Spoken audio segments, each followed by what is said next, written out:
L'armée inflige de lourdes pertes aux terroristes dans la banlieue nord de Latakia.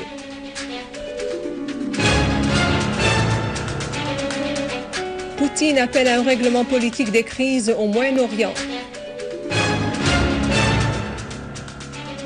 L'ONU affirme poursuite de la détérioration de la situation des Palestiniens.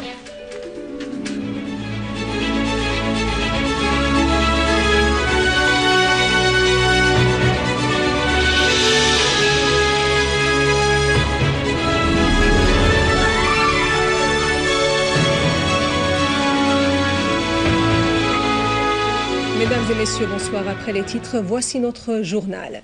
Dans une nouvelle victoire de l'armée arabe syrienne dans la banlieue nord de Latakia, une source militaire a indiqué que des unités de l'armée arabe syrienne avaient repoussé une attaque des terroristes contre la zone de 45 et leur avaient infligé de lourdes pertes. De même, des unités de l'armée arabe syrienne ont infligé de lourdes pertes aux terroristes au mont de Nasr dans la banlieue nord de Latakia, détruisant leurs armes et abattant plusieurs d'entre eux. Un obus de mortier a été tiré aujourd'hui par des terroristes sur la zone d'Abu Rumane à Damas.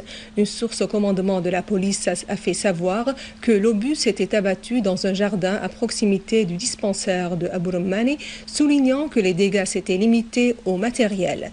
La source a souligné que 10 citoyens, dont 8 enfants, ont été blessés du fait de la chute de 2 obus de mortier tirés par des terroristes sur le centre d'accueil provisoire à l'école d'Al-Mu'tasim Al-Zahira Al-Qadima dans le stade Al-Nidal à proximité du rond-point d'Al-Baytara à Damas.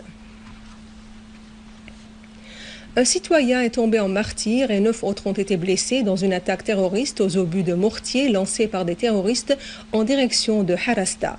L'obus est tombé près d'une station de bus près de la place principale de la banlieue de Harasta. L'explosion a également causé des dégâts matériels considérables. Des unités de l'armée arabe syrienne ont déjoué une tentative de terroristes de s'infiltrer à Khirbet Ghazaleh et d'attaquer nombre de points de contrôle militaire dans la banlieue de Daraa, tuant nombre d'entre eux et blessant autres. Une source militaire a nous fait noter qu'une unité de l'armée arabe syrienne avait abattu 8 terroristes et blessé d'autres entre le rond-point de Zibin et le poste frontalier de Nusayb. Une autre unité a ciblé un rassemblement de terroristes dans le village de Gharia Est, tuant et blessant nombre d'entre eux et détruisant leurs véhicules. Par ailleurs, des unités de l'armée arabe syrienne ont liquidé plusieurs terroristes à la périphérie de la mosquée de Hamza, à Hamza Abbas et à la poste de Dar'a al-Balad. À Homs, des unités de l'armée arabe syrienne ont éliminé des terroristes dans 3 régions, à Tel Bissé et Dar Kabira, alors qu'une autre unité de l'armée a mis en échec une tentative des terroristes de s'infiltrer depuis Al-Amiria vers le village Tel Omari, faisant des tués et des blessés parmi les terroristes. Toujours dans la banlieue de Homs, des terroristes ont tiré un obus de mortier sur le village de Jab Jarrah, dans la banlieue est de Homs, causant des dégâts matériels seulement.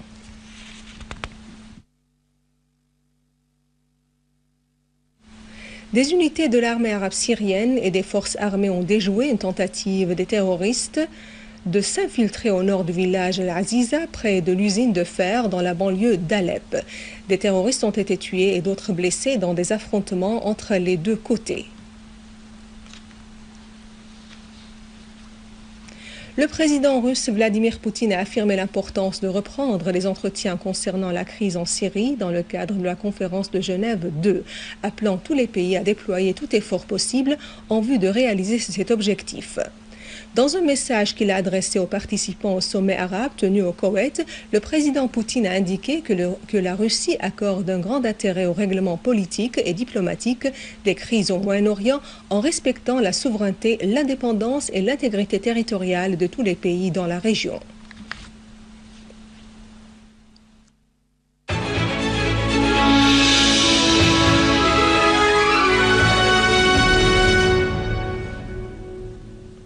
Les forces de l'armée irakienne ont avorté une nouvelle tentative des terroristes de provoquer des accrochages à Kirkouk, au nord de l'Irak, pour atténuer la pression qu'exerce l'armée irakienne sur les groupes terroristes assiégés dans la ville de Fallujah, dans le gouvernorat d'Anbar, à l'ouest de l'Irak.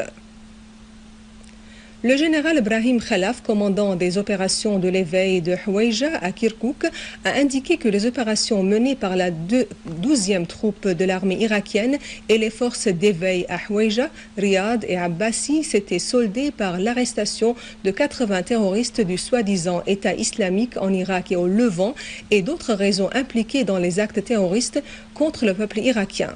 À noter que les services de sécurité irakiennes avaient arrêté aujourd'hui une cellule terroriste à Kerbala, au sud de Bagdad, ainsi que d'autres terroristes dans les deux gouvernorats de Diwaniyeh et de Wasset.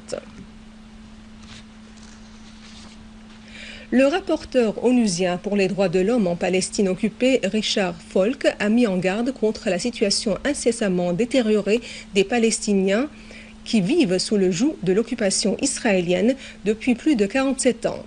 Au cours de la 25e session du Conseil des droits de l'homme à Genève, Falk a souligné qu'Israël refuse constamment de tenir à ses devoirs essentiels stipulés en vertu de la loi internationale, affirmant la nécessité de ne pas permettre la poursuite de cette politique israélienne.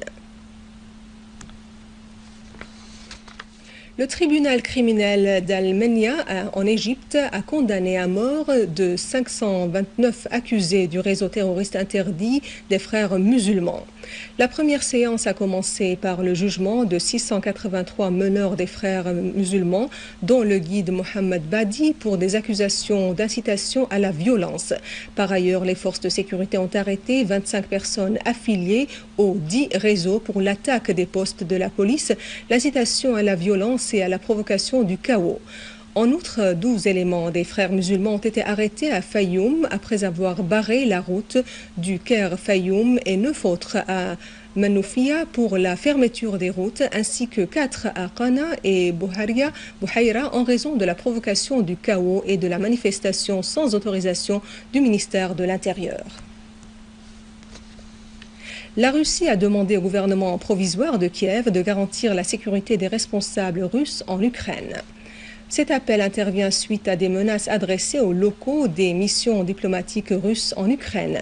Le ministère russe des Affaires étrangères indique que des activistes ont tenté de contrôler un bâtiment loué par la Russie pour qu'il devienne le siège d'un centre culturel à Kiev.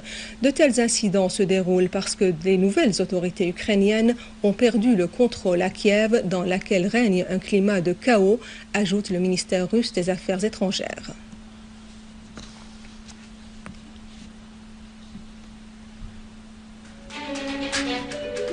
L'armée inflige de lourdes pertes aux terroristes dans la banlieue nord de Latakia.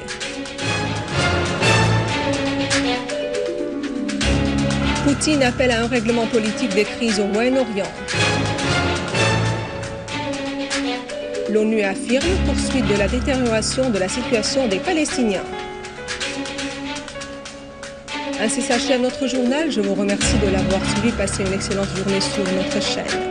Et pour savoir plus d'informations, vous pouvez visiter notre site internet syriaonline.sy. Au revoir.